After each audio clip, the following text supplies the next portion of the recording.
Hello and welcome back to this damn full idealistic Laserdisc crusade. This is just the usual batch of LDs that I picked up since the last update video. Just things I've stumbled across locally in local shops, and then some really great group sales and one or two eBay pickups. And as usual, just when I think I'm really scaling back on my Laserdisc collection, before you know it, you suddenly have a whole bunch of discs show up, and you're like, I have another whole box of LDs to go through. So I just, again, never count yourself out entirely, because you never know when something like this happens. So we'll start with Disney titles, and this is one that's eluded me for a long time, so I'm still chipping away at getting the main Disney releases. So this is the CAV stereo release of 101 Dalmatians. This is one of the handful I still needed, and it's eluded me for a very long time. Of course, it's available in both CLV and CAV flavors. No extra features, so if you're going to go for this, why not go ahead and go for the CAV version? Jackets are the same, so you do have to differentiate by the banner on top, and of course the CAV edition is on 2 discs instead of 1. But otherwise, the jacket's identical. So I'll slip it out of this plastic so you can see it without the glare.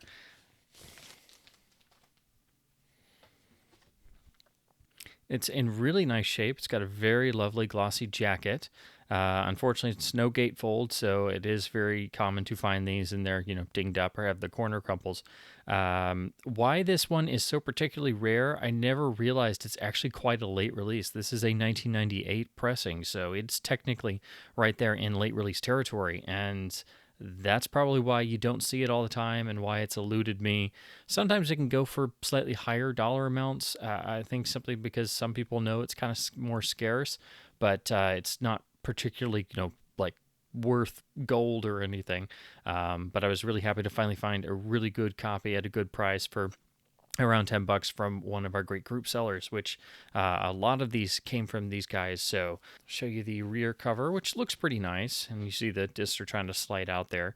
Unfortunately, no extras or anything. The jacket looks nice. The pressing on this is really, really good. As the cover states, it is stereoized. It's got Dolby surround encoding. Disney started doing stereoizing of mono tracks very early on in home video in the 1980s. So I don't know if the original mono mix for this film is actually present anywhere. I'm not 100% sure. It might be on the earliest video releases.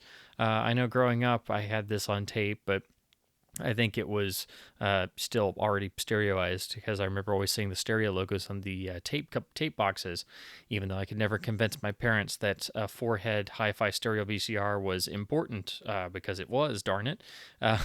But anyway, and also this presentation is Academy ratio, which is how the film was for years, until the more modern presentations, when it's been presented, I think, in both 166 and 185.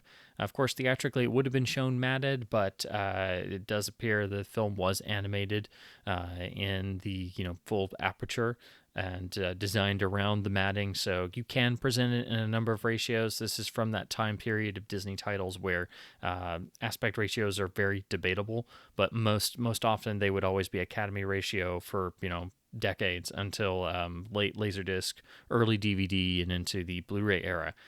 So this is just one I've been trying to chip off for a long time. Again, I think because it's a 1998 pressing, that's why it's so uncommon.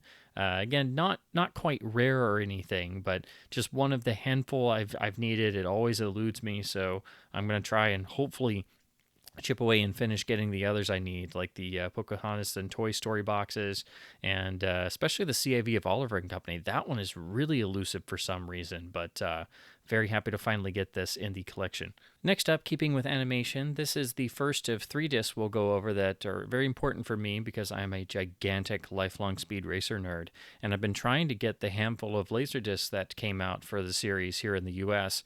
Of course, I'd love to get the big Japanese series box set of the original Mach Go Go Go, but that is an absurdly expensive monster LD box. I think it's 13 discs, but that is usually, several $100s at least, very rare, and of course no English subtitles. So but I would like to get that one day. That's one of my 5 or 10. I just want it because it's on LD and I have all the other iterations I can get my hands on. But with Laserdisc here in the U.S., Speed got a number of releases, but basically it boils down to there was a release of the Masked Racer, the Challenge of the Masked Racer episodes 3 and 4 by Vid America, to tie in with their VHS releases, which they did a number of series episodes on VHS. They did one Laserdisc, and that was it. And the rights kind of bounced around for Speed on video, so you can't exactly. I don't think you can build a complete 52 episode run on VHS. I do have a number of them. You can get most of the episodes, but there were always a handful that were not on each format. So trying to see the series as a kid was infuriating. I grew up on I grew up on 4 episodes. I just watched over and over religiously, and it was like one day I will see them all. But if you go to the final main releases under the FHE banner, like this is, these were all done from original 16 millimeter U.S. broadcast prints, and have a much greater transfer fidelity to them than all the earlier video editions. Because those early tapes from Vid America and now Home Video are really. They're very dodgy. They're also from used broadcast prints, but the transfer quality is much, much, much lesser. But that's just what we had for the longest time. But anyway, when FHE did theirs, they did 12 2-episode tapes, most of the 2-parters, and so you get about half the series on those. But they actually did 2 Laserdisc releases. This is the harder to find one. I have the other one with the Fastest Car on Earth episodes. But what they nicely did was they used each side to put a 2-parter, because these are episodes that run around 25 minutes when they don't have time compression on them. So you could fit 2 of them on a Laserdisc side. So they could have done a complete series box set, but unfortunately they never did here. But you get these really nice mid-90s transfers of the original 16 millimeter prints, but you get them in full Laserdisc resolution versus VHS, and you're getting a PCM quality mono soundtrack. So it's really cool to have these, because they are vintage transfers, and they don't have any of the time compression issues that really started on the DVDs that make the iconic sped up, already sped up sounding voices to match the Japanese lip movements, ludicrously hyped up when you had time compression. So. And of course, now we have the lovely new Blu-ray, and you can get the Japanese version if you buy the whole a box set with the head figurine from Funimation, which of course I did as well, because again, I'm a Speed Racer nerd, so of course I did. But it's really cool being able to see these, and for the longest time, if you wanted to get away from the time compression of the DVDs, your actual best video versions were these, 2 Laserdiscs and the, other VHS tapes they did. Unfortunately, they didn't do the whole series, so I've tried to get this for a very long time, and ironically, I've lost auctions for it on eBay, and I lost an auction for this, and then I lost an auction for the next 2 discs we'll go over, and then ironically, like 2 days later, somebody put up a listing with this disc and the other 2 discs in the same listing, and I was like the only bidder and got it for less than I was originally going to pay for this 1 disc, so it was like one of those very serendipitous moments where it's like, this was meant to be. So anyway, really lovely art, matches what's on the VHS tape, and they've added a checkered bar here because it's, obviously VHS dimensions. Still in the shrink, really nice shape. Weirdly, though, they didn't go in exact order. They give you episodes 1 and 2, The Great Plan, and then episodes 5 and 6, The Secret Engine. So 3 and 4, of course, are Challenge of the Masked Racer, which were on the Vid America Laserdisc. So maybe they thought, oh, well, that's already out on Laserdisc, we'll just do these others.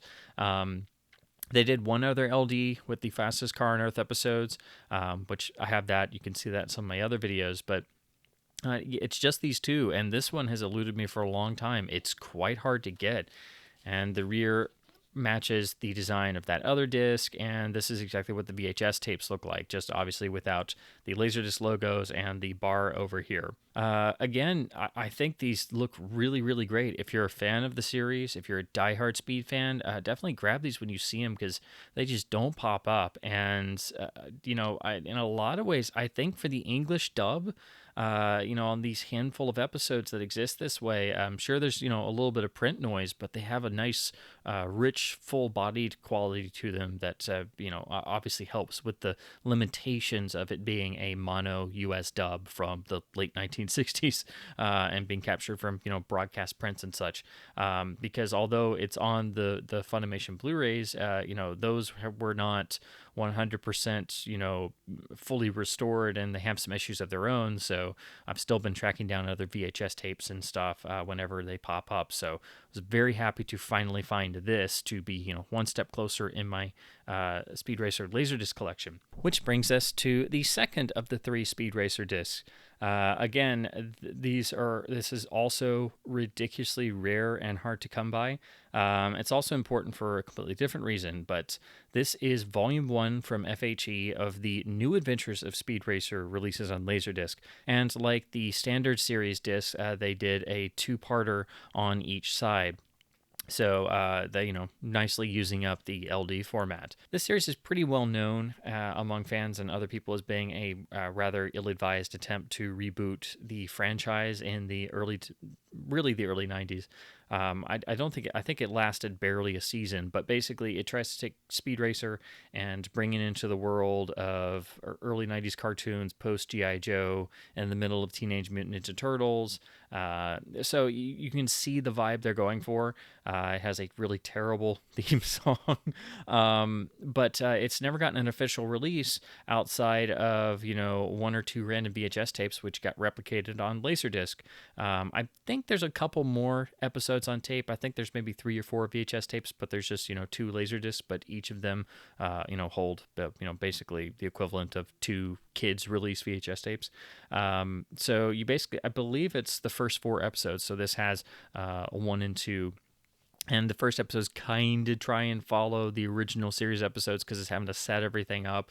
But as you can see, they've already gone in completely different directions. And the art design is, it has some similarities. So they didn't do, a complete, 180. But I've never actually seen the whole complete series because, again, it's never been released in its entirety. But apparently there's a number of, episodes on YouTube. And apparently they're all floating around now. So I need to sit down with these and then finally force myself through the others because ultimately it can never possibly be as bad as the Wachowskis movie that never happened. That still burns.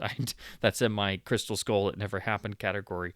It's one of the great cinema traumas of my life. But anyway, sorry, I couldn't resist.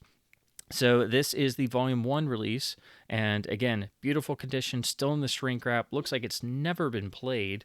And they've gone with this image, which is what you get on the tapes and the Volume 2 release. So I will check this out. Again, obviously just TV, so it's 4:3 ratio, using full LD resolution and with a full PCM track. And I don't know if this is mono or stereo. It could be stereo because some cartoons were mixing in stereo by this point. Batman Animated Series had been doing that somewhat. Real Adventures of Johnny Quest actually has a really interesting, amazing Dolby Surround track for a 1994 cartoon, but I'm not sure if this is mono or stereo. So here is Volume 2 of New Adventures of Speed Racer with episodes 3 and 4, and as you can tell, they definitely are going with a full sci-fi vibe here. It's like, okay, this has some Mad Max to it. This has maybe a little bit of Rollerball. Like, what is going on here? This is not the original series. This copy is actually still sealed, so never been opened, never been played.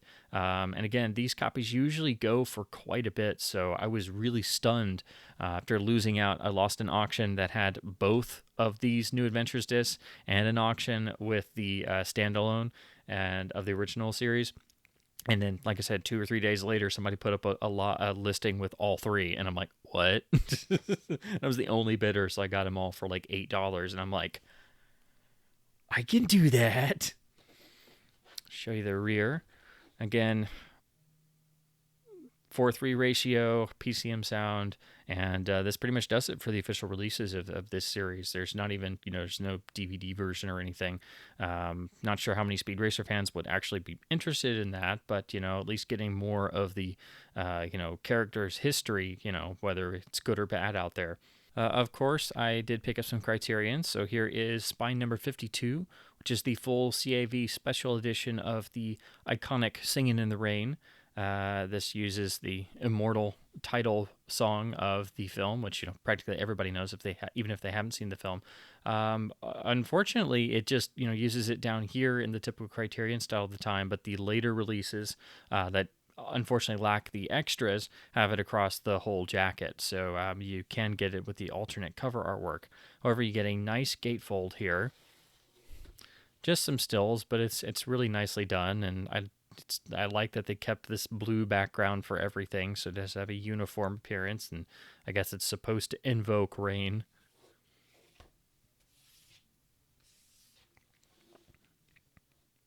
You don't see the CAV edition all too often, and usually it goes for quite a bit. So this was just a super cheap copy I picked up, simply because I noticed it was the CAV. So it's a little dinged up. I just wanted to get this for some time just to compare to the MGM and Blu-ray transfers and stuff, because being such an iconic Technicolor picture, it really can vary in its transfer in terms of look and feel. I really do like the MGM CAV, the full CAV version. That looks nice. Of course, the Blu-ray looks lovely. But most modern editions lose the original mono mix in favor of a 5.1 track, which is really not good. So if you want the best version of the mono, you'll want to pick up a Laserdisc version with a PCM mono track. The MGM one sounds really great. But I'm going to compare this to the MGM one, and you get a lovely text essay and commentary by Ronald Haver.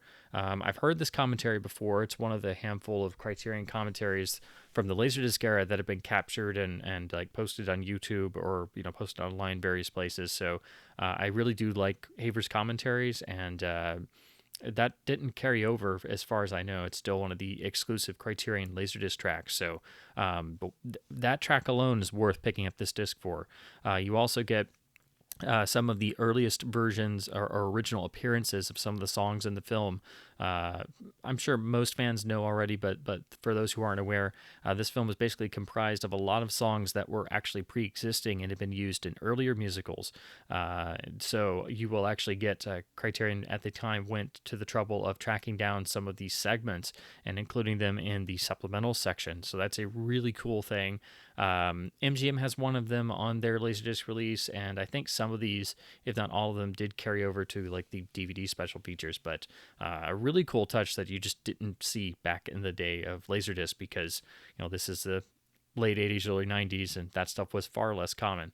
And you also get the obligatory full Criterion special features section with lovely text stills and a really nice photo archive as well. You also get some vintage making of material and some form of a deleted scene. I'm not sure. I believe it may be the primary one that showed up on the MGM laser and later on DVD and such. And those have far more extras, but it's always cool to see what Criterion was able to do. Plus, you get full CAV encoding, which for this film is really interesting, particularly if you want to go back and study the actual numbers and the dance routines, which you were able to do like a breeze in CAV. I admit to playing with the MGM CAV one just because I was curious, and then I got way too carried away. So you get to do it on the Criterion as well. Has the original mono soundtrack in PCM, so I'm just going to compare this to the MGM version, and it's nice to finally have the Criterion CAV. Next up is Spine number 323, which is, of course, Crimes and Misdemeanors. This is actually a pretty uncommon title. It's a film you can get, easily on DVD or the standard non-Criterion release, but, judging by the Spine number alone, this is, Criterion picking up a pretty well-regarded title and, putting their own spin on it in the mid-90s by the time they had become, pretty much the unquestioned premier label for video on Laserdisc and just, the whole market in general. So there's no special features on this, but again, it is rather uncommon, and they did their own new transfer and new transfer of the audio elements. Of course, Alan is pretty well known in the industry for, sticking with mono for a very, very, very long time. So, these films, the dialogue and audio track are extremely important. So I always wondered about this. I'm not a giant Alan fan, but there was a listing on eBay of 3 Alan discs for a ridiculously low price. Seller, I guess, was trying to blow out their collection, and they put up, lots on there. So this was included and it had free shipping, so it's just a couple bucks, and I'm like, okay, and it's got the Criterion Crimes and Misdemeanors, so I'll go for it. So yeah, I haven't seen this film in some time, and of course, most of the Allen films have been put out on Blu-ray by Twilight Time and by Arrow in the UK, along with Criterion and others. So I have a number of them on DVD. I do have Manhattan on Blu-ray, but I do need to get some of those Arrow discs for at least the ones I'm really into. But I've been meaning to go back and see some of these for quite some time, and you just don't come across the Criterion Laserdisc of Crimes often at all. As you can tell by the rear cover design, this is getting later on in the 90s, so obviously, it's harder to get these smaller print runs. More people were already starting to think about transitioning to DVD instead of Laserdisc, so, they started drying up more and more. Really nice rear cover because you're getting a full-on interview, which is different than the usual text essay. So this is really what you're getting in lieu of special features because it's just a single CLV disc and has no extras. So this is your extra. But again, nice jacket. A pretty well-regarded film and surprisingly a rather difficult Criterion to pick up. So this was a no-brainer at like a buck or two. Next up at Spine 356, ironically, not too long after Crimes and Misdemeanors, we have Fritz Lang's 1931 masterpiece M, starring Peter Lorre. This is unquestionably one of the greatest films ever made, and I've wanted to pick up this Criterion for a long while. I've always thought the jacket here is very striking. It did carry over to their I believe their very first DVD edition had this cover too, and then they changed over to the equally impressive cover on the special edition and the Blu-ray. But just a really nice cover. Got it at a really cool price from one of our group sellers, and I'll have to try and work the sticker off, but haven't had a chance to try and carefully peel it off, see if I can work it off there. Usually this disc goes for quite a bit. Again, it is getting later on in the spine numbering, so it is a later disc, more on the uncommon side. It has this really cool cover, so it's got a little bit of ring wear. It's a little dinged up, but otherwise it's in great shape. And of course, I was happy I got it at the price I did. Unfortunately, there are no special features, so you'll have to go for the DVD special edition or the Blu-ray for those. But love the rear art here. You do get an essay from Stanley Kaufman, and brand new transfer. The subtitles were redone for this release as well. I believe they've since been updated further. It does have the original mono soundtrack, but no commentary or anything. So it's just a movie only CLV release. But you cannot have too many copies of the masterworks or the legendary titles. For those who have not seen M before, it's one of those titles that when you finally do see it, you'll feel like you've seen it 100 times already due to the sheer influence of it. Peter Lorre's performance is still lauded as one of the great cinematic performances by any actor in any decade, and it is unquestionably. And unfortunately, the specter of that kind of followed him for the rest of his career. This became one of Lang's great calling cards, coming into Hollywood, and showed that he was already a master of sound cinema after being one of the great masters of silent cinema. This is a very dark film. It really still is challenging. It's still one of the true great works. It just bowls you over every time you go back and see it again. Cannot speak highly enough of M, and I'm really excited to check out the Criterion Laserdisc here. Next up, one series title to include. This is one I've wanted to get for a very long time. It's also very special because it's actually a twofer, so you're getting two films, and it does have the really interesting wraparound gatefold with each cover having the technically the front cover for each film, which as far as I know was not done on Laserdisc all that often. This is the one major example I know of. I'm sure it happened maybe a few times, but very uncommon that was done instead of just having a picture of each film on the front. This is, of course, the RKO Classic Collection release of King Kong, a reissue for Image since they had already released Kong several times after the Criterion original silver box release. But what's great about this is you have this lovely updated jacket. I love the keeping it black and white with the golden text.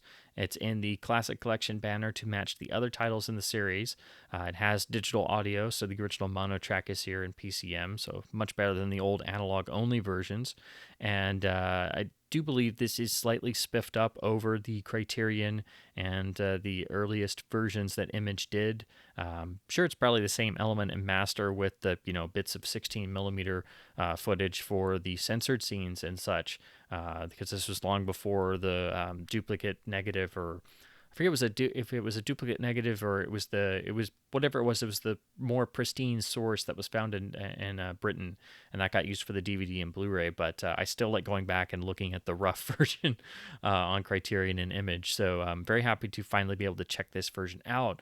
But they did bundle in the much neglected sequel, Son of Kong, which, although it does not reach the heights of the original, it's really more like a continuation, but obviously on a lower budget and much smaller shooting scale. You do have one of the original lead characters come back, and essentially he winds up returning to Skull Island, and you have more amazing Willis O'Brien work, including some of the creatures that actually got cut out or not used from the original King Kong. So you really can't go without Son of Kong. It's like getting an extra hour and some odd minutes of Kong. So you could all basically just watch them together, because it literally is one of the few films that's a sequel from the classic period that literally picks up right where the first one ends. And when I first saw it, I fell in love with it, and I've loved it ever since. So always wanted to pick it up on LD, and I do like that they gave the whole cover to Son of Kong, and they gave it its own RKO Classic Collection banner. But again, it's just a wraparound.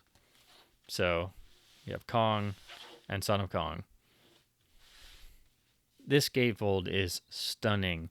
Really great essay pieces. As you can tell, it's quite extensive because the text is small, but it's on a gold background, so it's actually very easily readable. Beautiful choice of stills. They're still in black and white. They haven't been colorized. Original poster art. I like that they put the cityscape down here as well. Just a gorgeous gatefold presentation. And here in the bottom, since they used the rear for Son of Kong, they've actually put all of the regular credits. It's a CLV for 3 sides, and then side 4 is CAV, because obviously you're running into the end of Son of Kong, which is already a short film. Here is your chapter bar presentation. The Kong essay is so long it runs over onto the second panel, and then they nicely colored the Son of Kong section blue so your eyes can easily differentiate, which again, really cool touch. They're actually thinking about visual design and layout and graphics, which most people were not doing at this time. So this is very much appreciated. This is just a gorgeous, gorgeous gatefold. I cannot wait to fire these up and check them out, and put them up against the Criterion. And Kong is one of those films you can check out all the transfers and really geek out on the differences. And Son of Kong, this is really the major Laserdisc. I did find out there is a very, very rare late release, very late disc that Warner put out that's just Son of Kong standalone. It's in the Laserdisc database. I've never seen a physical copy in person. I've seen it on eBay once or twice. It is absurdly rare. Usually goes for a lot of money, but I'm sure it's probably just either this master or just slightly spiffed up. And probably both of them are very similar to what eventually turned up on DVD when Warner put it out. So just a wonderful disc. I'm so happy to finally have this and, check off another on my King Kong list. So this was just one of those things that pops up and I'm like, I have to have it, even though I'm not a James Cameron fan. This is obviously one of his Laserdisc pan and scan, I'm trying to do air quotes on camera, pan and scan editions of a Super 35 film that's been specially reframed for 133 on a 4:3 television. So basically you're getting quite a bit more on top and bottom. You're losing a little on the sides, on the left and right, and but it's an alternate presentation. And these versions were done for True Lies and The Abyss and Titanic, and they were always done in seemingly very limited quantities. They're much, much rarer and harder to come by than the very common standard editions.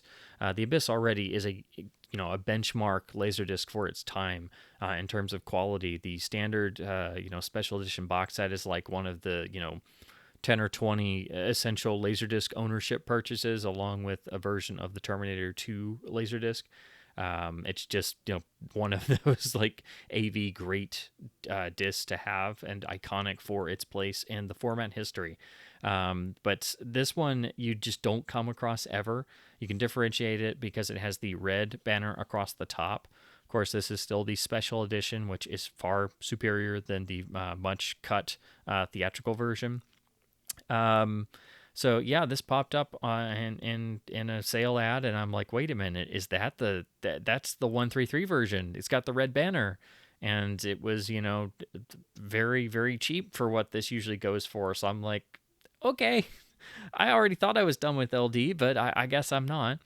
So it has the same THX stamp as the standard version. I'm sure it's probably from the same master. It's just been specially formatted in terms of its ratio. Has a Dolby Pro Logic encoded track, just like the standard one. This looks like the exact same awesome fold-out glossy booklet, and yes, it is. It's exactly the same. So this basically tells you about each of the breaks down the differences in the edit by chapter. Also gives you this note here, because it was re-edited and it was on film, that they screwed up and always lost frames on cuts. So sometimes it can get a bit jumpy if you want to really be nitpicky, but that's just it is what it is. But I do like that they actually tried to explain that. Here's the typical letter from Jim Cameron, but this is called the restoration of the film. Not exactly a full-on restoration, kind of a misuse of the term, but this is actually dredging up the original presentation of the film. And this is one of those titles where they cut it down so much in the theatrical version just to get the runtime down that they really lost so much of the character beats. Because I know, seeing the theatrical cut of this film first, I was like, what is this? Why should I care? And then when I finally saw this, it was like, oh, that makes a lot more sense. And why would you cut that? And also, yeah, the ending is still really goofy. So I still like this film. I like rewatching it every once in a while. My only issue with it is that the ending is it's just too much on the goofy side. It kind of tips over, but I do think all the stuff in the special edition really is essential and necessary, even though it does kind of run long. Oh yeah, here's the note about jump cuts. I knew it was somewhere, so that's where they're telling you it's gonna jump sometimes, man. THX stamp on the back. Nothing about the pan and scanning, as Cameron called it. So this is literally the same booklet as the standard one.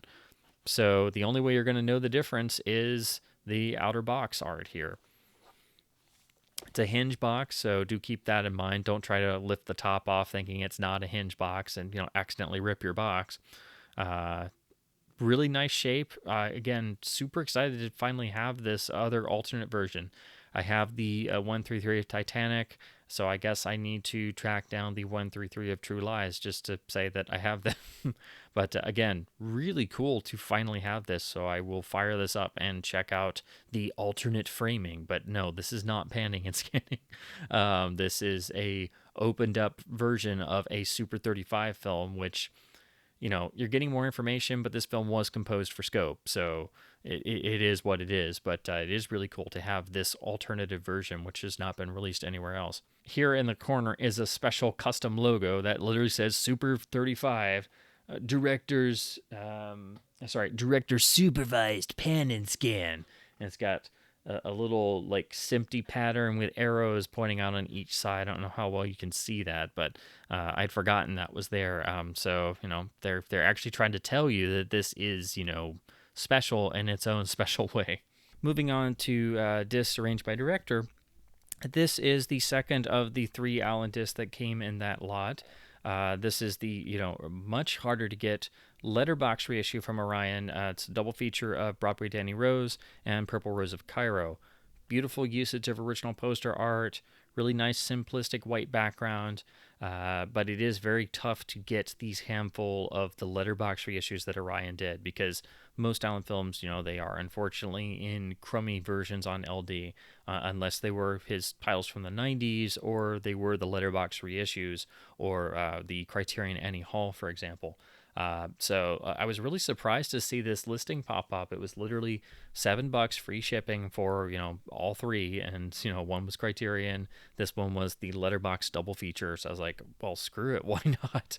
It's free shipping under $10. So yeah, that's what happens. And then suddenly you look and you're like, oh, I have more LDs than I realized. Whoops. So again, really nice gatefold. You get a pretty nice text write up on both films. And, again, it's a full essay, so it's taking up the entirety of the gatefold.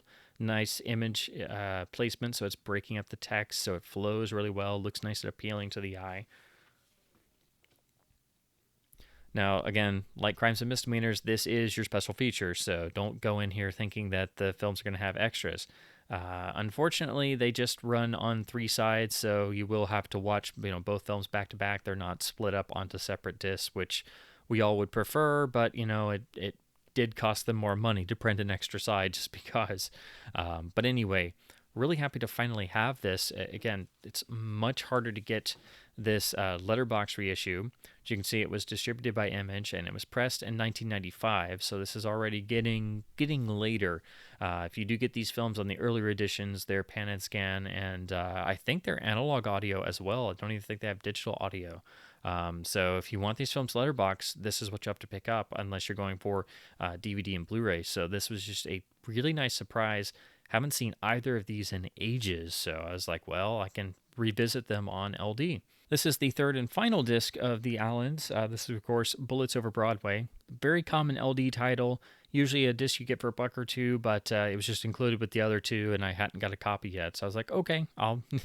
It's one of those few times where I just literally saw a lot, free shipping, dirt cheap, and it didn't have any duplicates or doubles of stuff I already had. So I was just like, okay, I'll do it.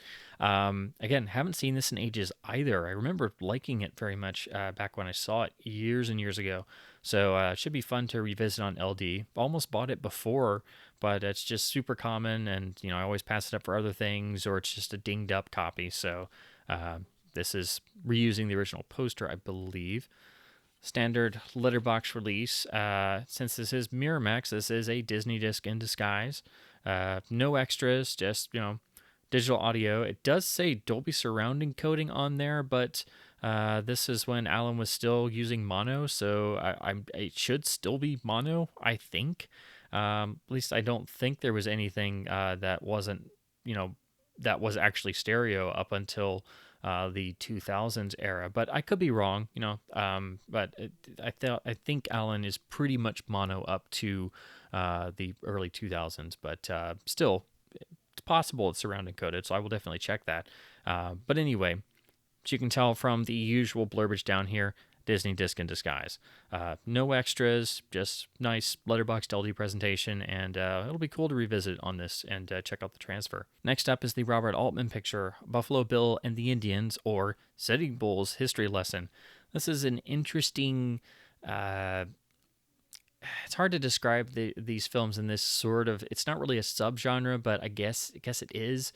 It's one part revisionist Western, one part dark comedy, one part historical fable almost.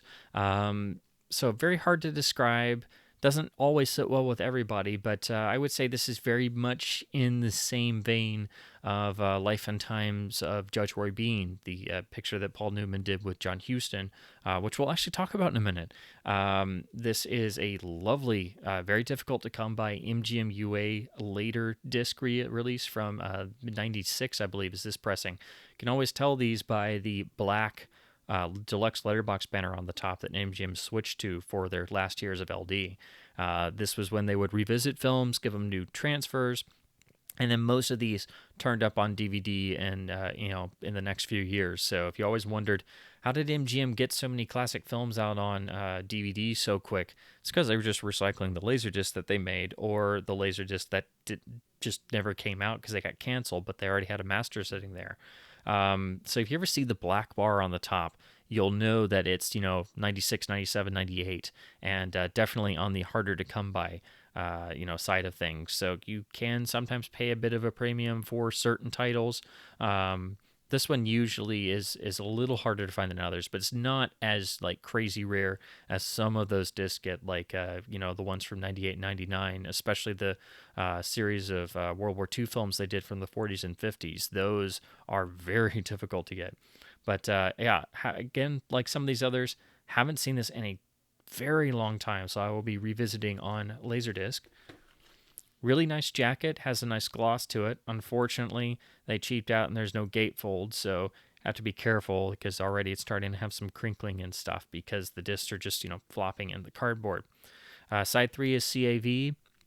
I don't think there's any extras on here, but of course it does have PCM mono and a really nice jacket, new transfer. So should be a pretty nice presentation. Next up are some more Hitchcock titles. This is one in particular I've always wanted to get just because I'm obsessed with this film, and I always wondered what the Laserdisc version was like. Its availability was not always the greatest because the rights were held under a different entity and then eventually passed to Warner Brothers, but they didn't, market it as much as some of the other titles they owned. So I didn't get to see it really until really around the time the first copy I owned was the DVD. Let's put it that way. So this is the first really good presentation on home video. This is actually a Warner Brothers release of the 1940 masterpiece Foreign Correspondent. As a giant Hitchcock nerd, if I talk about any Hitchcock film, I'm liable to go on a 5-hour treatise, but this is one that's very near and dear to my heart. It's one of the underrated masterworks of the Hitchcock canon. I wish more people talked about it. I think it's simply because it gets overshadowed by Rebecca, which won Best Picture. This was the second picture that he made under his Selznick deal, which was actually on a loan out, which is why it's more energetic than Rebecca is. It's more of a Hitchcock picture because he didn't have David O. Selznick breathing down his neck with, voluminous memos every 2 seconds. And Rebecca won Best Picture, and Rebecca is a masterpiece, and I love it. But this is the picture that should have won Best Picture because it's the better movie. But I think because it doesn't have a giant A-list star, I think it gets overlooked like a number of the lesser regarded Hitchcock titles, even though for real cinephiles, Joel McCrea is one of the great American actors of the classic Hollywood period, and really is a great benefit to Foreign Correspondent.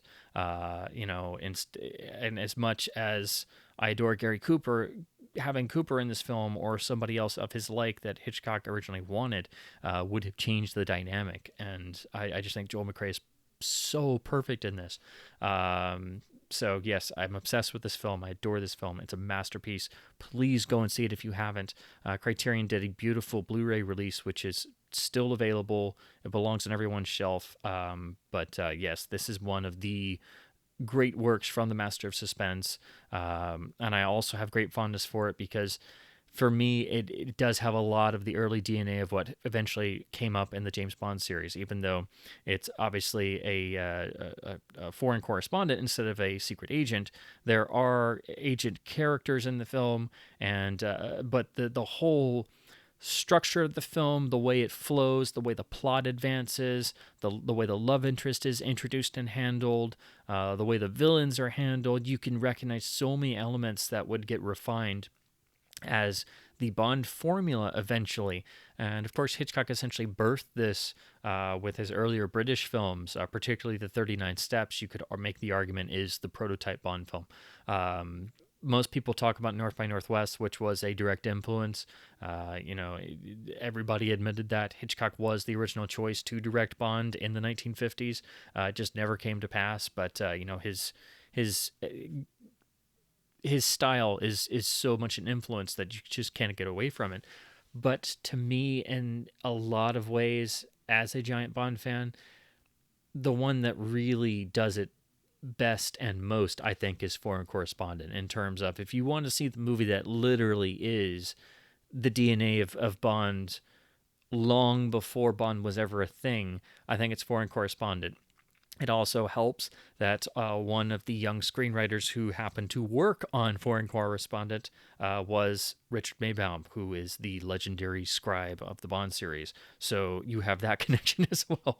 So another reason I'm obsessed with this film, I think it's one of the greatest films ever made, and I wish more people talked about it.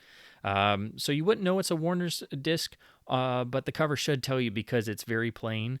They didn't put the silver bar in it, which is cool, but they made the whole background brown, which I have never understood. But that's just what they did. The image looks pretty good. I like the bluish black and white, but they should just use the original poster art that's on the DVD, which is gorgeous. The rear is your standard Warner design, but here they kept the brown. Again, I don't know why they put brown on a jacket, but they did. Film is spread over three sides because it is relatively long. It's right at 2 hours. So for a 1940 film, that is on the longer side of things. Side three is in CAV, and as the cover proudly tells you, that's so you can see the spectacular plane crash, which climaxes the film in CAV format. And this is before, everybody on the internet knew that, how Hitchcock staged the plane crash. And people will actually know that scene and not know the rest of the film, which is just infuriating to me. But it's still one of the great, climaxes. It's still an astonishing sequence just for staging, let alone the special effects of actually having interior of a plane crash and have water rush in. So yeah, you get that in CAV, which is a nice bonus.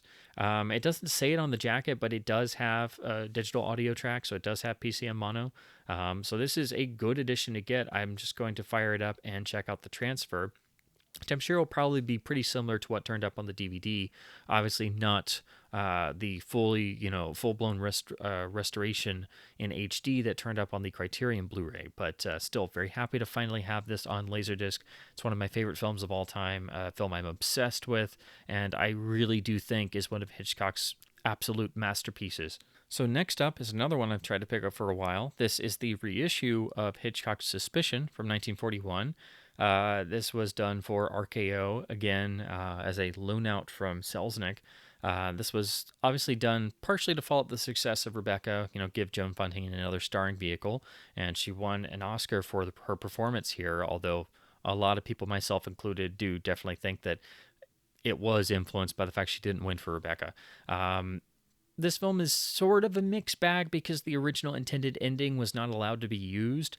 So it is one of those films you will go all the way through and then you get to the ending and it's a total what the hell just happened, and there is a little bit of rug pulling. That's not really a spoiler because I think that is pretty well known by now, and of course this film is from 1941. It's still an iconic, excruciatingly well-made film, full of suspenseful moments, but also some moments of not quite a screwball comedy of the period, but you do have Cary Grant and you do have the earlier sections of the film having the building of the romance between the two. So there are some comedy elements that you will get. So it does still play very well, but it is one of those films where you admire the film, it's a great film, but it's still, you just wish it could have had that original dark ending on it. This is the 1995 reissue from Image, so it has the upgraded jacket, and it is supposedly, I guess it's a newer transfer. The original issue uses the poster art here, but in the standard Image design. So I've always held out to try to find this. It's under the Turner Home Entertainment banner. So I kind of figured it was probably going to be like their reissue of Bringing Up Baby, which I have, that I really, really love, that's improved over the earlier LD. Nice SA piece here, really nice jacket. It's got a nice glossy finish to it, so it looks more premium, but unfortunately there's no extras. It's just CLV film only. PCM mono, and it should be a little bit improved over the earlier LD, I would think, because this is from 95 and has the spiffed up jacket and everything, but still very excited to finally be able to check out the reissue LD transfer. And then last for Hitchcock, this is the really nice release of the two World War II era propaganda films that he made for the war effort, which are Bon Voyage and Adventure Malgache, designed to promote both the British and French war effort. These were short films that he did, much like others who went over in the Army film units and made their own films for the war effort. You know, Frank Capra, John Huston, John Ford, William Wyler, and so on.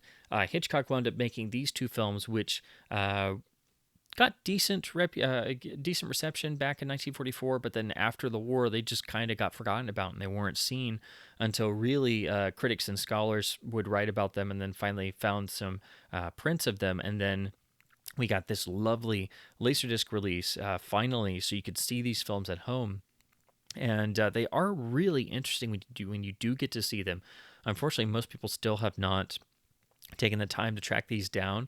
After this point on LD, they did kind of get more obscure. They did turn up on a lot of the crappy public domain editions and such, but they are finally included on certain Blu-rays as extras. So they are still out there. You can see them on Blu-ray as extra supplements, but this is where they really premiered on video, and I've always wanted to check them out on this release, but this is just another that's always eluded me.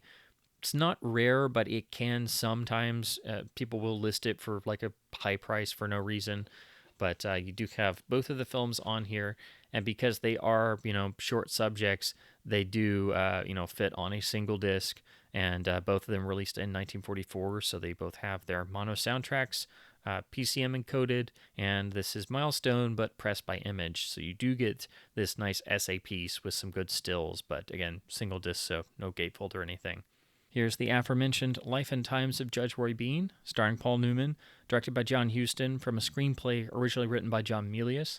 Again, this is sort of tiptoeing around the Western. It's not a straight Western. It's part revisionist, part slight comedy, part history, part fable, playing around with historical figures. So it is a very interesting film, and again, another one I haven't seen in far too long, so I will be revisiting on Laserdisc.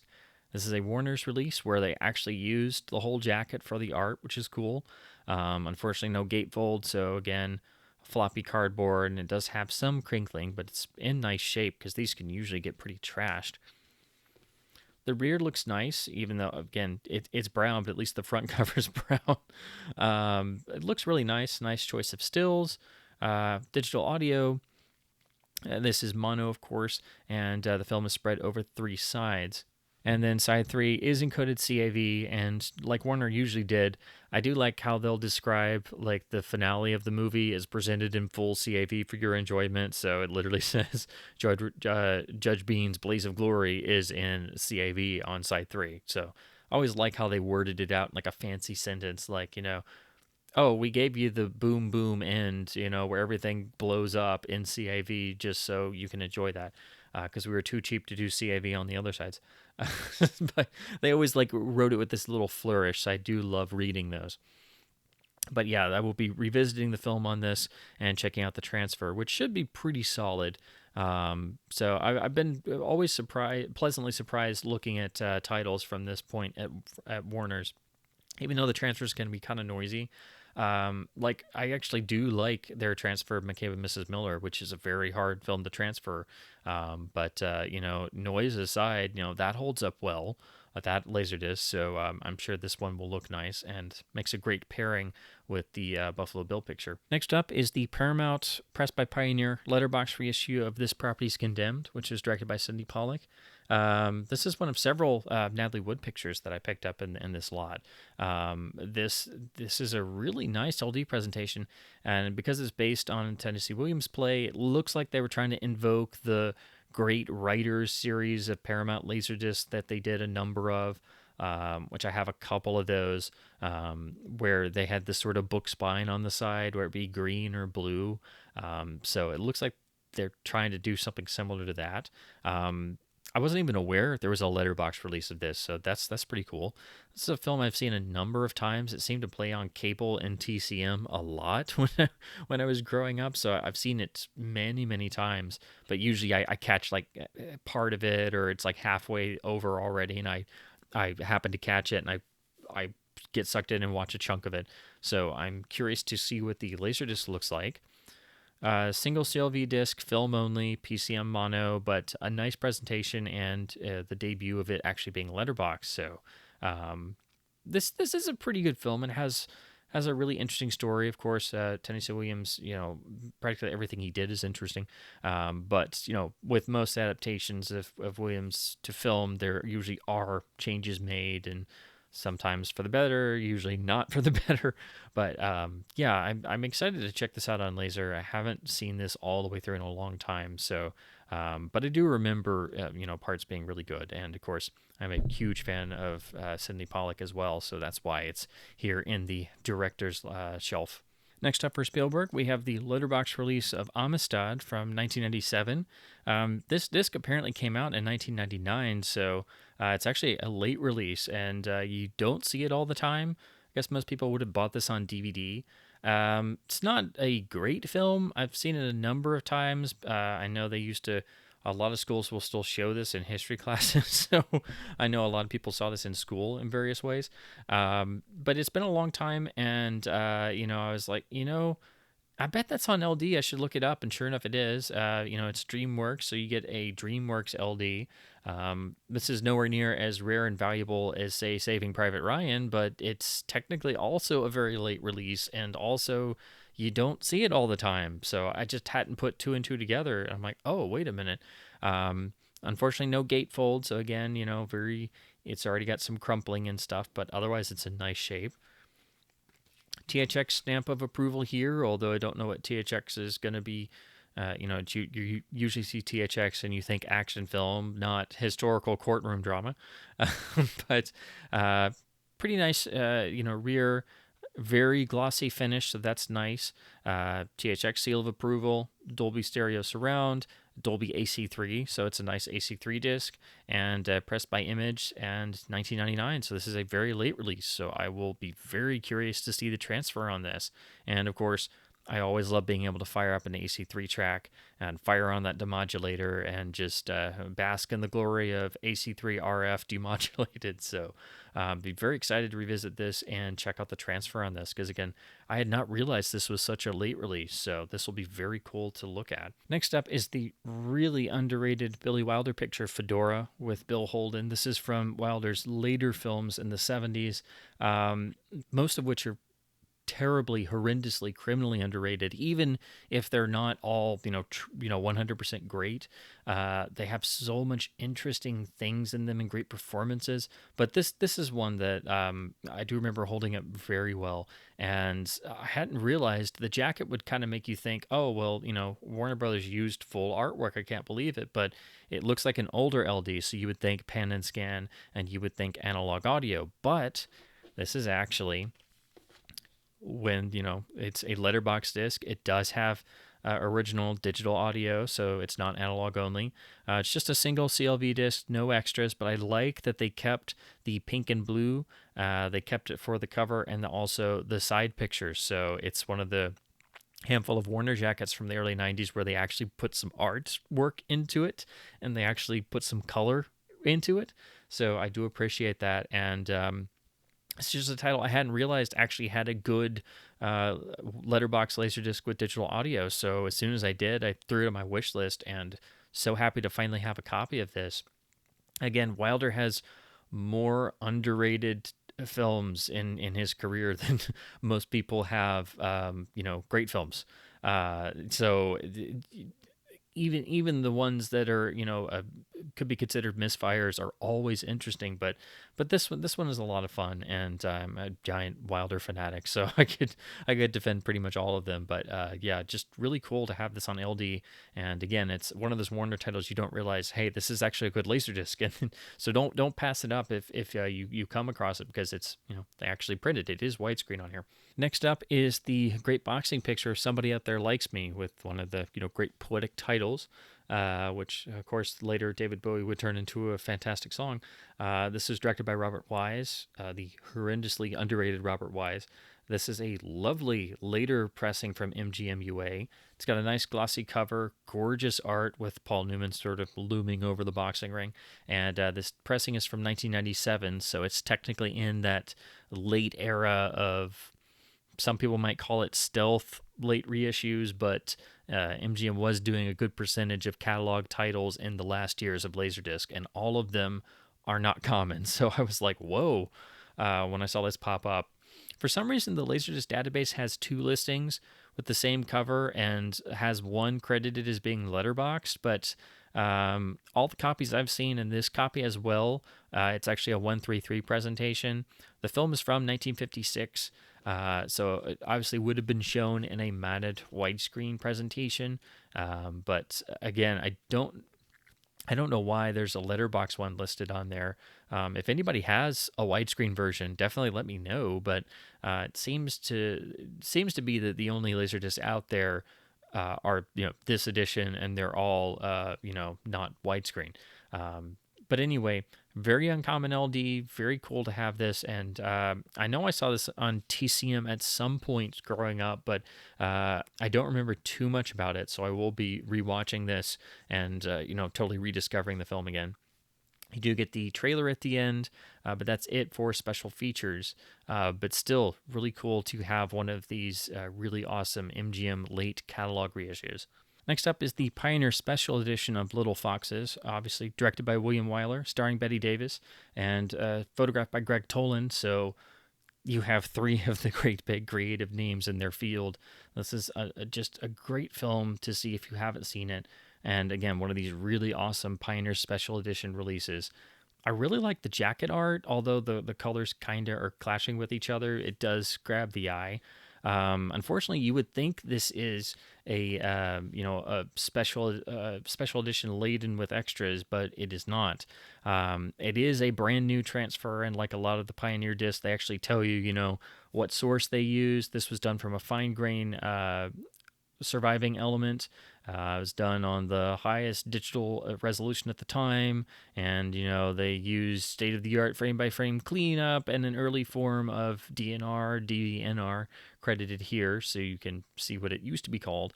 So obviously this was done with all the available tools at the time, like a lot of these Pioneer Special Editions were doing around this time period. I always like the inclusion of the technical notes. You can look at the transfer and then try and figure out what they did and how they were able to manage it. It has PCM mono. The film is spread onto two sides, and rather interestingly, they put the chapters for side one here, but then the side two chapters are over here, so it is kind of split there. It does include the original trailer, and you get this nice Criterion-like essay here, but that's pretty much it for extras. But still, really nice to get this on LD. This is one of the titles from the Goldwyn Library that was tied to HBO, which is why their video logo is here. So some of these titles haven't all made it to Blu-ray yet. They were in and out of DVD. They're in and out of print on different formats. So sometimes it's very hard to get some of these. But anyway, very cool to have this lovely Pioneer Special Edition release of this, because again, the jacket alone looks really awesome. So moving on to just standard films arranged by chronological year of release. Here we have 1956's The Rainmaker with Burt Lancaster and Katharine Hepburn. This is a really interesting film. Again, another one that I have not seen in years, so very excited to go back and look at this release. This is one of these really tough to get Paramount remastered letterbox reissues. This one you do see pop up every once in a while, but again, I hadn't realized this disc is actually 1998, so it is a late release, which also explains why it turned up on DVD pretty quick and in the same master. So this has not ever gotten a full-blown new scan or anything. So this Laserdisc will still do you pretty well, and it's the same thing you'll be getting on the DVD. Did not realize this is a late release. Film is spread over three sides. No real extras or anything. Paramount didn't really go in for that, unfortunately. And pressed by Pioneer, as are a lot of Paramount discs. PCM mono. And again, just an interesting film, interesting concept. Two of the great stars of Hollywood history, and it'll be fun to revisit on Laserdisc. So admittedly, this one was just really buying it because it's a curio and simply because I didn't know this is on LD, and apparently it's quite a rare LD to get. So this is the 1960 film Tall Story, which I knew primarily as the 1960 film where you have Anthony Perkins and Jane Fonda basically playing in a sort of typical formula story about young kids in college, and the bitter irony of this being the same year that Psycho came out and typecast Tony Perkins forever as Norman Bates. And so it's like I've always wanted to see this film simply because having these two people very much not in the clear cut kid vein of character. And I'm like, so is the whole thing like a dark comedy farce somehow? But I didn't realize this was made by Joshua Logan, who of course was, very renowned for his stage productions and being a great dramatist and so on and so forth. Great director. So yeah, this was just a blind buy. I've never seen this before. Really nice cover art too. This is a very uncommon Laserdisc, so it's just one of those times you see something pop up and it's like, well, it's not rare, it's not worth like a ton of money or something, but you can't find it on eBay for $5. It's just not there. So yeah, it's just figured, why not? It's CLV.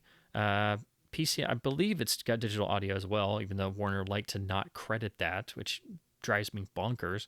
The problem with this is it's 133, so it's opened up from the original widescreen matting.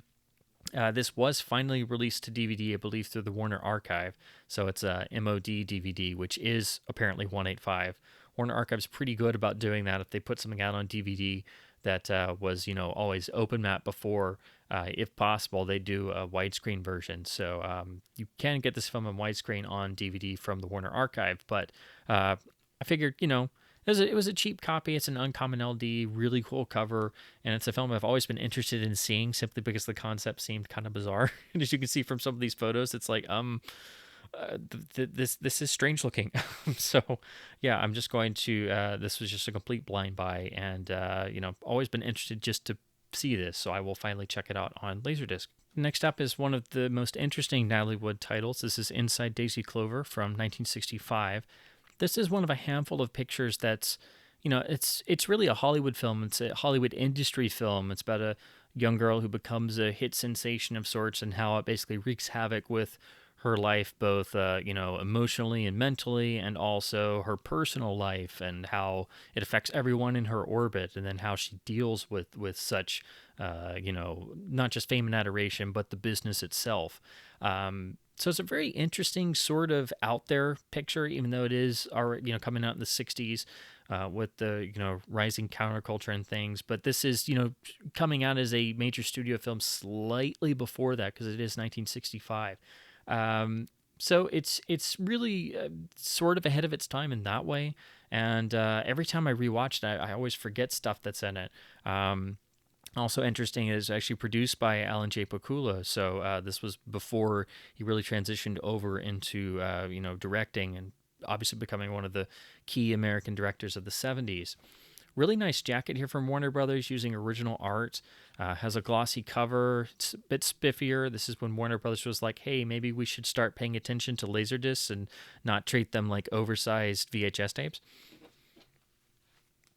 Unfortunately, there's no gatefold because Warner Brothers will never give you a gatefold. Here they printed it a little bit bigger, but here's the typical letterbox warning. Side 3 is in CAV, and it does include the original trailer, so that's very rare for Warner titles from this time point. PCM mono, letterbox transfer. So I'm really excited to check this out again and see what the LD looks like. This is one I've wanted to pick up for a while. Again, it's always one of those that when it pops up on TCM and you catch a chunk of it, you're like, dang, I forgot how good this was. Next up is the wonderful little picture of the Assassination Bureau from 1968, which I first saw as a kid because it had Diana Rigg in it and it had Telly Savalas in it. So it was sort of like, hey, it's a On Her Majesty's Secret Service reunion. And I was already obsessed with the Avengers and I love Diana Rigg in anything. So, sad picking this up after her passing this year. But this is actually a hard title to get. And of course, you have the incomparable Oliver Reed as well. This is sort of a blending of the Around the World in 80 Days type globe-trotting film, and also coming at the tail of the spy craze. It sort of has the action espionage thriller vibe woven into it. So it's sort of like a blending of those two styles. Doesn't always work perfectly. This is a film that's much more about watching the charm of the era it was made in and the great stars it has in it. But I do remember liking it very much, and I've just never owned a physical copy before. The only problem with this release from Paramount, it's a nice 1990s reissue. It's not super common, so you will have to kind of track it down. But unfortunately, it's pan and scan, so you can't have everything. Um, so yeah, you will want to track this down on DVD, which I believe is out of print. So however you can get it, definitely get it if any of this, rings a bell or seems to tickle your fancy. But do keep in mind, unfortunately, the Laserdisc is a 133 presentation. I don't think this film is scoped, so I think the DVD is 185, so it's just opened up some, but you definitely want to see something in the original ratio wherever possible. But yeah, I'm excited to rewatch this because it's been far too long. And again, this is just a title I've always wanted to get, but it's just never, been there. Or when I find a copy, it's like got some silly price on it. And I'm like, well, no, it's not that valuable. But anyway, lovely mid 90s Paramount release. Just wish it was actually letterbox. That's the only downside. Next up is another lovely late release MGM title of a classic catalog release. This is the 1971 picture, The Hospital, with George C. Scott, from a screenplay by Paddy Chayefsky. This is it's a really grim black comedy, essentially, about a doctor working in a hospital, and he's completely at his wit's end and is overworked and overstressed. And if you know Chayefsky's work, if you've ever seen Network, you know that sort of realism blended in with wicked satire, that's also blatantly and very pointedly, completely true and realistic in a way that it hurts. So this film definitely has some of that same DNA that eventually turns up in Network 5 years later. This is a really lovely jacket. Again, it's one of the really cool MGM late release discs. So the actual pressing is from 97. Film is on two sides with the trailer included, but no real extras. And because it's a late MGM disc, it is, of course, pressed by Image, which is why there's stickers down here. Jacket's really nice. They had really stepped up their game by this point, and so I think by the tail end of Laserdisc, the other studios had tried to catch up, but MGM was the major label that was competing with Criterion in terms of packaging and releases, and MGM was always the label that the studio that really jumped on full bandwagon with Laserdisc the whole time, and really carried the torch. And that's why they got so many DVDs out so early, because they just recycled the Laserdisc that hadn't sold. But anyway, really cool to have another one of these. They're getting harder to find these late release MGM discs, and almost all of them have really awesome transfers, big upgrades over older editions, and it's just really cool to have another one of these. I just love being able to check out the late release MGM discs because they're really, really well done. Now, ironically, we jump back to 1989. This is one of MGM's earliest letterbox titles. This is, of course, the 1973 science fiction classic Westworld, directed by Michael Crichton, based on his original story, and still one of the great iconic science fiction films of the 70s. It still holds up. Of course, it's been remade as the HBO show, which is really its own different thing. And to me personally, I feel like this is so influenced Jurassic Park that I've never been able to get into Jurassic Park very much because, of course, Michael Crichton wrote both. And to me, Jurassic Park just seems like Westworld with dinosaurs. But maybe that's just me. This is a remarkable film. It really holds up quite well. It's very well made, very intelligent, and the climactic finale of the Yul Brynner android chasing the hero down and getting killed over and over and coming back endlessly is one of those things you see as a kid that definitely sticks with you for many nights and weeks and months and years afterwards. So that I definitely probably saw this at far too young of an age. It also has some of the earliest, if not the earliest, computer generated visuals in any major film, because they actually show some of the interior views of the androids and the computer systems of the futuristic theme park of Westworld. So, well, I should say Westworld is one of the themes. There's Westworld, Medieval World, and Roman World. But anyway, this is a remarkable film. It still holds up. Definitely go and see it if you haven't. Now, when you get this film, it's always got a remixed audio track on it. And I've wanted to get this because it carries a digital track, and I thought it would be mono, but the jacket credits it as stereo. So I'm going to fire this up and check it out. I'm really hoping it's the original mono mix, which, as far as I know, it's not on the DVD. It's not on the Blu-ray I have. It just has a 5.1 track, I believe. So I'm going to fire this up, and I'm really hoping it's the original mono mix. Or maybe it's a stereoized mono that doesn't change anything. So I'll have to do some digging around with it. You can tell it's very early for MGM, but they are at least playing around with giving you some sort of visual on the background. So at least even my 1989, they were trying, unlike Warner Brothers and some of the other labels, some of the other studios that took a while longer in their design departments. But yeah, so it's funny. We jump all the way back to the dawn of MGM letterbox releases. But yeah, this is it for Westworld on Laserdisc. So if you want this title, you'll need to pick up this 1989 letterbox released. I think there was an earlier one, but it's just pan and scan. So it's pretty much, this is the only one you'll need to pick up. Next up is another very late release MGM catalog reissue. This is the film Valentino from 1977, which was directed by the legendary Ken Russell. So if you've never seen this film, which I've heard of it, but I've never actually seen it. I know of it pretty much by reputation. It's of course about the great film star Valentino, the great, romantic lover figure. And again, if you know anything about Ken Russell, you know he's very much about visuals and experience. And, Ken Russell doesn't go over the top. Ken Russell, you could say Ken Russell is the top, or it's not. There is no top. It's just the flights of fancy keep going. They're unbounded. So yeah, this is a film I know by reputation, which it's much more about being a sensory experience, from all the critic reviews than being historically accurate, let's say. So yeah, I'm gonna check this out. This is a very late release. I think it's from 97 or 98. But it is getting very, very late. I think it's 98. Unfortunately, there's some cover damage here on the back, which obscures the print date, which is driving me crazy.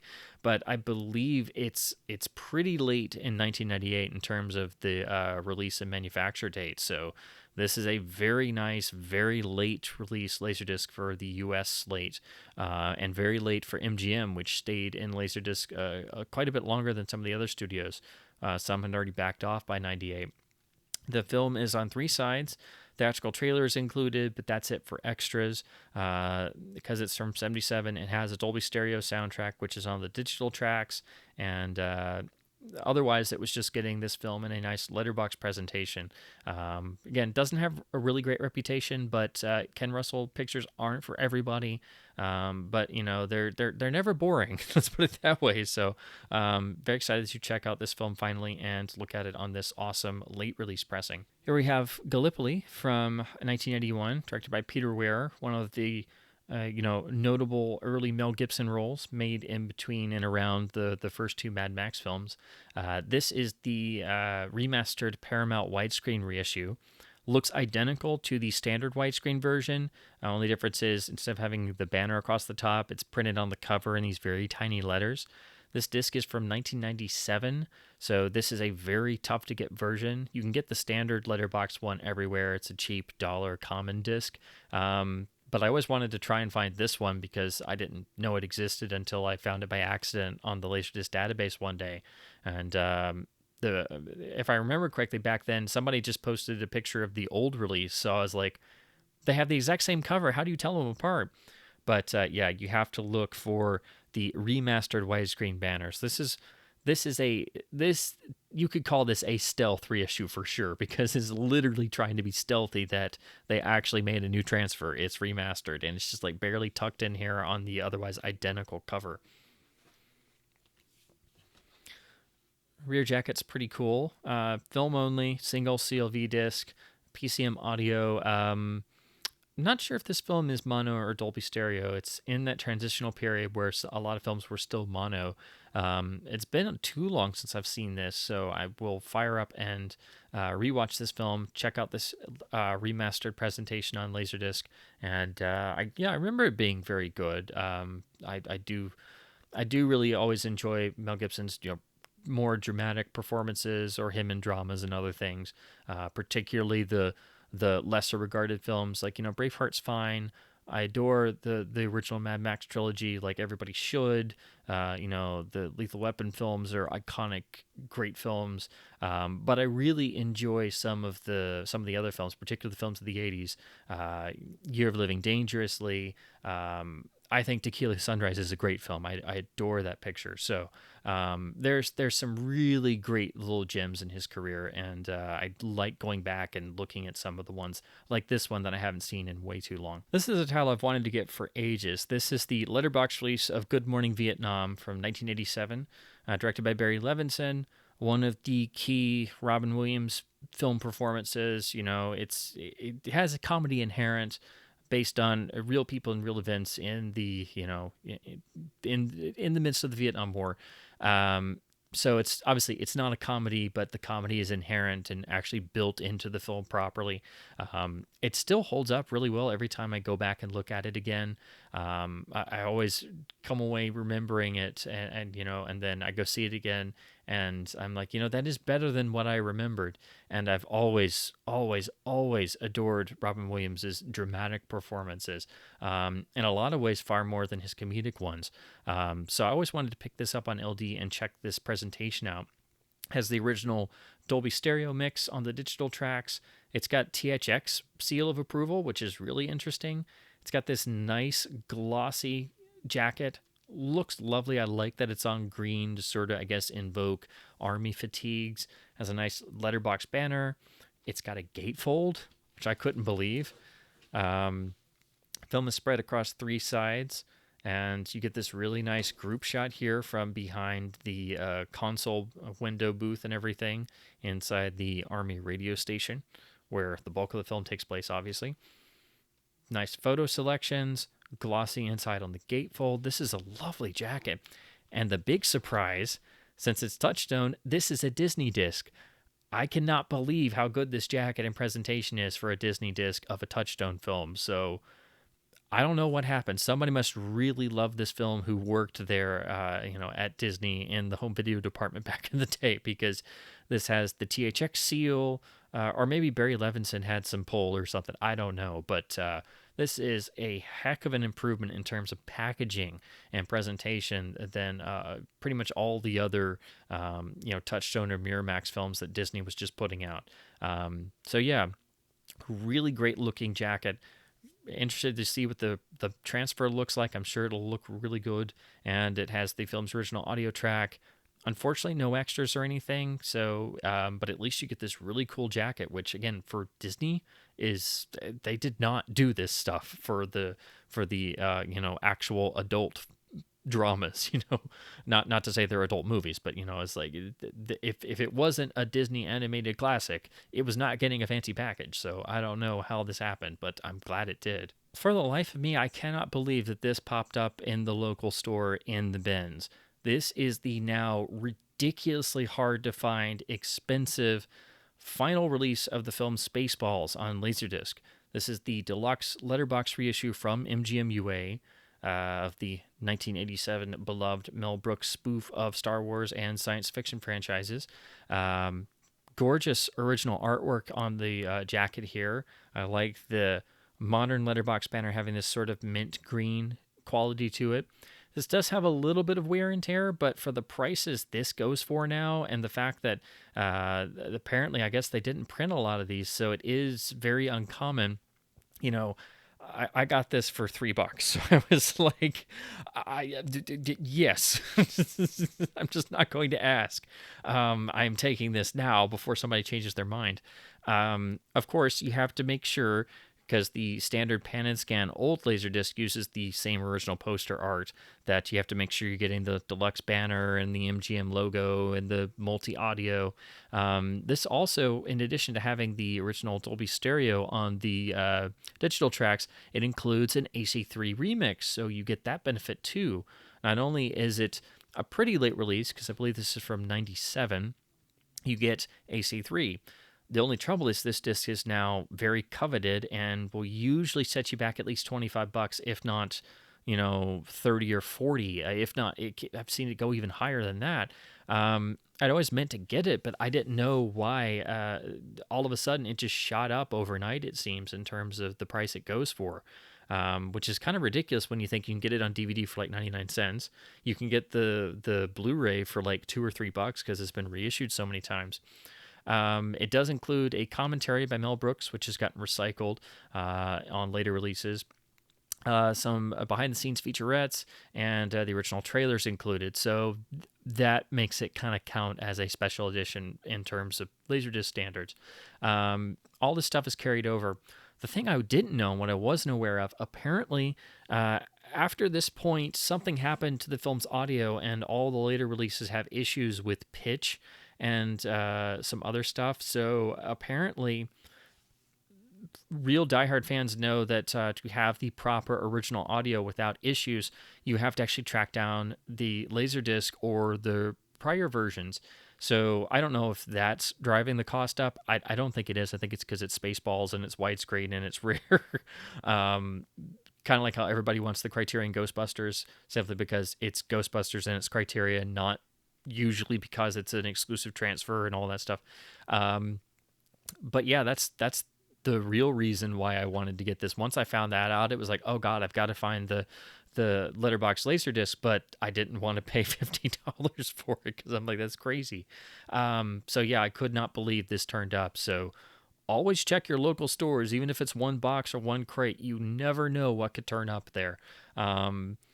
It's also great because unfortunately at some local stores, some people, doing the pricing will think that common discs are sometimes worth a lot for some reason, or certain discs are, worth a couple bucks, but then some stores will price them at certain points, and it's like, this is a common. It's not worth $15. Why do you have $15 on here? I don't get it. What is your pricing logic here? So I couldn't believe this was in there for, the usual, $2-3 price. And so I was like, holy crap. Yes, I'm taking this right now. So yeah, really, really excited to finally have a copy of this. And, it's made even greater by the fact that, now I can not have to watch my Blu-ray and know that there's an audio problem with it. Next up, from 1988, is a film I really adore. This is the underrated gem of a picture, Without a Clue. This is really a nice, interesting riff on the classic Sherlock Holmes formula and stories of Conan Doyle. As a great Holmes fan, I am very picky about, adaptations, and it drives me bonkers and absolutely out of my mind when they get stuff wrong and they go off on tangents and they modernize stuff, or, so on and so forth. So when you have something that riffs on the Holmes classic universe, but manages to pull it off with style and reverence to the original Conan Doyle text, then you have won my respect and admiration forever, practically. So this is a picture with Ben Kingsley and Michael Caine, where the central conceit is that Kingsley is playing Dr. Watson, who actually does all of the great detective work himself, but nobody was interested in the exploits of a doctor solving crimes at the time. So he invented this character of Sherlock Holmes and basically invented as a work of fiction all of the iconography of Holmes, and then put his stories out that way, where he was still solving the crimes, but he attributed them in the writing to this Sherlock Holmes character, which of course became ridiculously popular, and everybody became obsessed with Sherlock Holmes. So then they all wanted to meet him. So the problem then becomes he has to hire an actor to portray Sherlock Holmes, and that's where Michael Caine's character comes in, who's essentially a deadbeat, washed-up ex-actor, and the comedy that ensues there is out of this strange dynamic they've set up that's turning the classic Holmes canon on its head and playing in and around it without ever losing sight of maintaining great proper respect and reverence for the original stories. So it's a film I really love, and the central pairing of Kingsley with Michael Caine is just great. So I just really love it because it tries to do something different, and it really pulls it off well. It doesn't go beyond its means. It's not a film with a giant budget or production scale, but it's just really well done. So this is one I've wanted to pick up on LD for a while. The only problem is, unfortunately, it's open matted, so it's 133 instead of being 185 widescreen. This did finally get released on Blu-ray. The DVD was also 133 here in the U.S. Apparently in Britain it was 185 on DVD, just to annoy me, I guess. That happens sometimes for some strange reason. So here you see it's a standard image release in their classic Laserdisc mock-up jacket that we all like to make fun of. The only issue is that it's not widescreen. So it does have the original Dolby Stereo track in PCM. No extras because it's an image disc from the 80s. But yeah, I'll be excited to check this out on LD. I've wanted to get this for ages and ages. It's just always eluded me. And I was like, you know what? I'm finally getting it this time. Next up from 1990, this is the Warner's release of The Sheltering Sky, which is a picture directed by Bernardo Bertolucci. I've never actually seen this, always heard of it. And of course, it's a Bertolucci picture, so it popped up one of the local stores for like 50 cents with this really lovely jacket. So I was like, okay, you have me at 50 cents and pretty artwork. So, of course, it is Warner Brothers. So you do have the bar with photos on the side, but here they went for this nice light brown, beige, almost pinkish tone. So it matches the sort of desert landscape of the front cover. So again, I think this is one of the best Warner jackets from this time period, and trust me, I've seen a lot of them. So it's really amazing. They have a cool jacket from the early '90s. I don't believe it. Film is spread over 3 sides, and believe the film is spread on 3 sides. I think they're all CLV because it is about 2 hours 20 minutes, so no CAV here. No trailer or anything, but it'll be interesting to check this out. Has Dolby surround encoding on the digital tracks, letterboxed, really gorgeous jackets. So yeah, this was a total blind buy.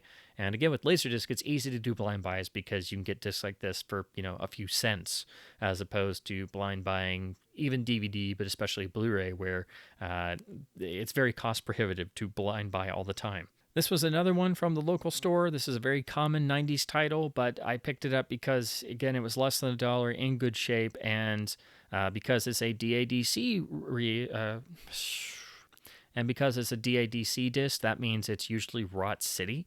But I don't know what it was. Something made me pull the disc out and check just to see on the off chance that this was pressed at the DADC Austria plant. And I was rewarded for playing the lottery because this is a DADC Austria pressing of the Edward Zwick picture Legends of the Fall. So I picked it up immediately just because I was like, it's a rotter, but it's the Austrian pressing. I always buy those. So I've now actually built up quite a little collection of Laserdiscs, and these are almost always rotters, but here's the very rare DADC rot-free Austria pressing edition.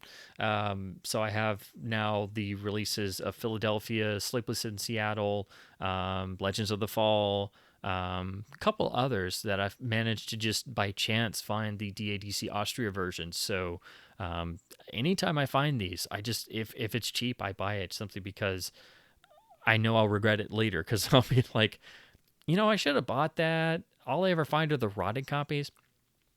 I do like the artwork on this. Uses the original one sheet.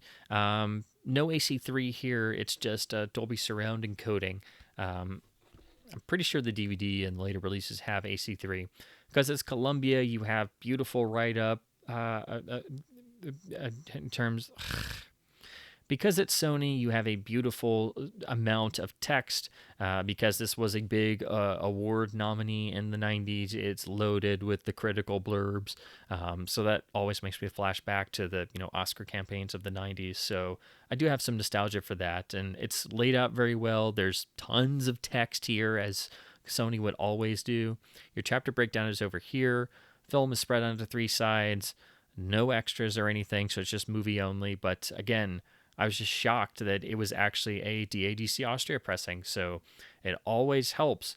If you see a Sony disc, if you see it's Columbia TriStar, whatever it is, if it's a film you like, or if it's $1 or less, check the disc mint markings on the inside.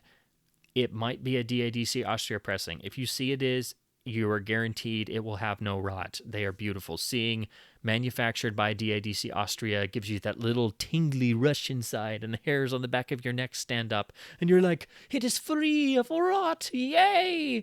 And then you realize you've said this out loud, and you look around the store, and everyone's staring at you, and you're like, you wouldn't know. You wouldn't understand the power of DATC Austria. So anyway, it's just always amazing when I find these. It doesn't happen all the time, but it's so cool when you do. You get this rush of vindication, and you've won something, and you're like, no one else in 60 miles will understand this. So anyway, really cool find. I couldn't let it sit there, even though it's a film I saw once and haven't really thought about since. And last but not least, this film from 1996. This is the Paramount release of Primal Fear, the letterbox version with AC3. I passed on this a number of times before, not realizing it was a later 90s release with AC3. I've never actually seen this film all the way through. So I was like, you know what? I've almost bought it before. It was at the local store where they priced some commons for, less than $1. So I was like, okay, I'm just going to go for it. I do like the jacket art. It's pressed by Pioneer, like a lot of the mid-90s Paramount releases. Again, it's letterbox with AC3. And I know this turned up on cable a lot, so I've seen chunks of it, but I've never seen it all the way through. The film is spread onto 3 sides. No extras or anything, but it's still a nice way to get a cool disc with AC3 for your budding AC3 collection. Also, obviously has Dolby Surround on the digital tracks for those without a demodulator. And it's always fun to finally see films like this you've seen chunks of a million times and see them first on the Laserdisc edition. So that does it for this batch of new Laserdiscs to the collection. Hopefully you found some titles of your own to add to your wish lists, or discs to pick up, or discs you forgot about in your collections, or things to pull off the shelf and spin up again. Hopefully my babbling was informative. And as always, thank you guys so much for watching, and stay tuned for more Laserdisc videos in the future.